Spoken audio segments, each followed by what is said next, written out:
We have to come in and step in and say as a society, no, that's not acceptable, and we will not pay honor and we will not overlook it.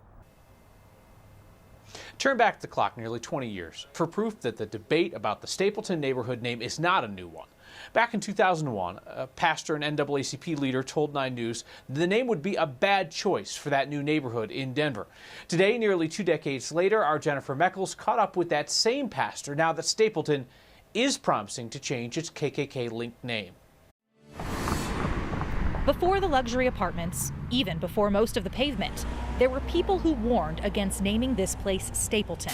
The name Stapleton is maybe a national identifier, but people don't all know who Ben Stapleton was, how he won his election by being part of the Klan and seeking the Klan endorsement, and the fact that he was a Klan member. In 2001, Gil Ford was a pastor in Denver and a local NAACP leader, warning about how to build and what to name this new neighborhood. And at the end of the day, we kept saying you have to change the name of the community. No one's going to be comfortable living in a community named after somebody who was a clear racist. Today he's retired and living in St. Louis and watching from afar as a long-held fight You're changing the dynamics of what it represents. just begins to break ground. While I applaud it, it's 20 years too late as far as I'm concerned, because the crux of what that community looks like, how it was built, who was included in it, all of that damage is done.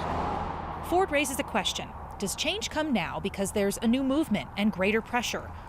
Or can it also come from the heart? So a lot of this stuff has festered for a long time, and one simple gesture isn't going to correct it.